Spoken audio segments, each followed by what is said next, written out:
रमज़ान इबादत का महीना है। इसमें रोज़े रखकर रब से सीधा राब्ता कायम किया जाता है। रमज़ान में इफ्तार की रौनक देखने से बनती है। अच्छी बात यह है कि सियासतदानों ने इफ्तार पार्टियों का जो बेजा इस्तेमाल करना शुरू कर दिया था वो अब लगभग ख़त्म हो गया है। लेकिन इफ्तार पार्टियों की रौनक भाईचारे को बढ़ाने के लिए बरकरार रहनी चाहिए। आदाब, मैं हूं आतिर खान। देश और दुनिया की बड़ी खबरें लेकर हम हाजिर हैं। आइए सुनते हैं हेडलाइंस।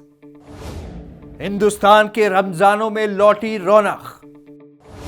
इफ्तार पार्टियों की कमजोर पड़ रही है रिवायत। सियासत का शिकार हो गई थी इफ्तार पार्टियां। अच्छी नीयत से होना चाहिए रमजान। बेउर जेल के कैदियों ने कायम की भाईचारे की मिसाल।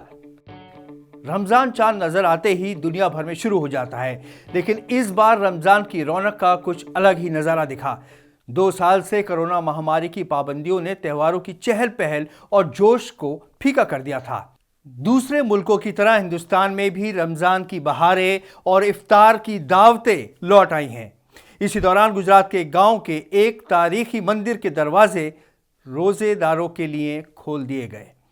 मंदिर के जिम्मेदारों ने 100 से ज्यादा मुसलमानों के इफ्तार के लिए कई तरह के फल और खजूरों का इंतजाम किया। ये गुजरात के दलवाड़ा जिले में बनासकांठा का एक छोटा सा गांव है।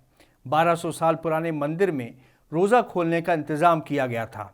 इस गांव के मुसलमान कहते हैं कि उनका गांव हिंदू मुस्लिम भाईचारे और एकता की मिसाल है।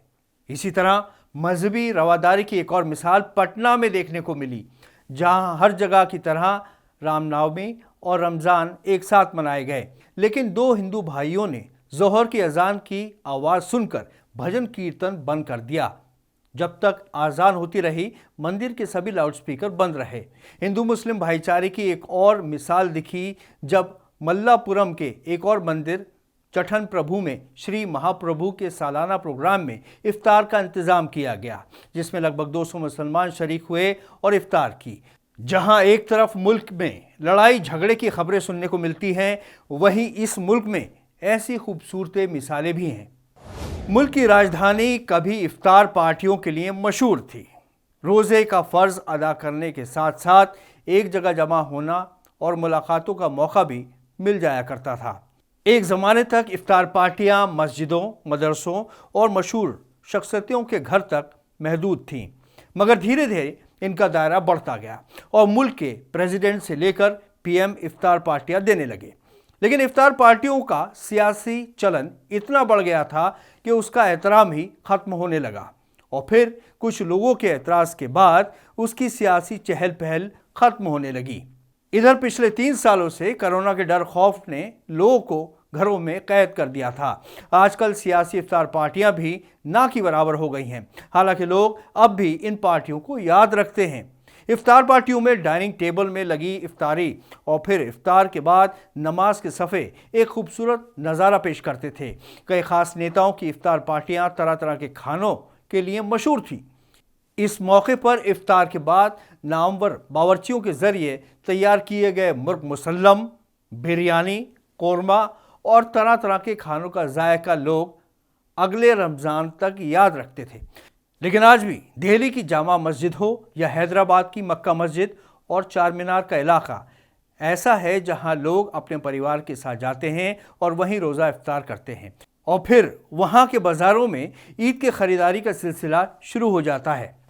दरअसल हर चीज़ के 2 पहलू होते हैं, एक अच्छा और एक बुरा। इफ्तार पार्टियों के साथ भी कुछ ऐसा ही हुआ। रोज़ा एक इबादत है और जब इबादत में सियासत का दखल हुआ तो इफ्तार पार्टियों का ज़वाल शुरू हो गया। सियासतदानों और वज़ीरों की पार्टियों में लोग सिर्फ असरदार लोगों से मुलाकात का शौक़ लेकर जाते थे। लोग एम्बेसडर्स की इफ्तार पार्टियों में उनसे ताल्लुकात बढ़ाने की ख्वाहिश के मकसद से जाते थे। पत्रकार नेताओं के बनते और बिगड़ते रिश्तों के सुराग लगाने जाते थे। गोया सियासतदानों ने इफ्तार पार्टियों को वोट का जरिया भी बना लिया था। ऐसा देखकर आलिमों ने सियासी इफ्तार पार्टियों में जाने से सिर्फ मना ही नहीं किया, बल्कि उसके खिलाफ फतवे भी जारी कर दिए और जो भी बची कुची कसर थी वो 3 साल से कोरोना ने पूरी कर दी। बहरहाल एक बार फिर से रौनक वापस आई है। देखें आगे क्या होता है। बाजारों में ईद के लिए खरीद फरोख्त के लिए सिलसिला भी शुरू हो गया है। दिल्ली, हैदराबाद, कोलकाता और बेंगलुरु के अलावा छोटे शहरों में रमज़ान की रौनक वापस आ गई है। ईद की खरीद फरोख्त भी अब ऑनलाइन होने लगी है। रमज़ान इबादत का महीना है, रोज़े रखने का महीना है, और जो रोज़े से होते हैं उनका सीधा राब्ता अपने रब से होता है। वो दिन भर भूखे प्यासे रहने के बाद शाम को सूरज डूबने पर रोज़ा खोलते हैं, यानी दिन भर उनके जिस्म का हर हिस्सा इबादत में मशगूल रहता है। रमज़ान में अपने को पाक साफ और नियत को ठीक रखने की ज़रूरत होती है। रोज़ा इफ्तार करना सवाब का काम है। रमज़ान के महीने को बरकतों का महीना कहते हैं, तो रमज़ान की सारी अच्छाइयों को सामने रखकर इस रिवायत को अच्छी नीयत से जारी रखना चाहिए और इफ्तार पार्टियों के हकदार लोगों को ज़्यादा से ज़्यादा बुलाया जाए और ऐसी जगहों पर इफ्तार पार्टियां करवाई जाए जहां ज़रूरतमंद लोग रहते हैं। जाहिर है कि नेकी करने का मकसद उसी वक्त हासिल होगा जब इबादत को इबादत की तरह अंजाम दिया जाए, ना कि उसमें खुद गर्जी शामिल कर दी जाए। पटना की बेउर जेल के कैदियों ने सांप्रदायिक सौहार्द का नमूना पेश किया। यहाँ हिंदू कैदियों ने रोज़ा रखा तो मुसलमानों ने छठ घाटों की सफाई की। इस बार रमज़ान, नवरात्रि और चेती छठ एक साथ पड़े। इन त्योहारों पर सांप्रदायिक सौहार्द की अनोखी मिसाल दिखी। बेउर जेल में 107 कैदी रोज़ा रख रहे हैं और 18 कैदियों ने चेती छठ का व्रत रखा। टोपी पहने रोजेदार हाथों में झाड़ू लिए छठ पर सफाई करते दिखे। इस पवित्र मौके पर जेल के सभी वार्डों की साफ सफाई का जिम्मा दोनों समुदाय के कैदियों ने संभाला है। वो कहते हैं ना कि ईश्वर एक है, बस इबादत का तरीका अलग अलग है। कारागार प्रशासन ने इफ्तार सहरी की विशेष व्यवस्था की थी। बहुत खूब। इस हफ्ते इतना ही। अगले हफ्ते फिर हाजिर होंगे नई खबरों के साथ। आदाब।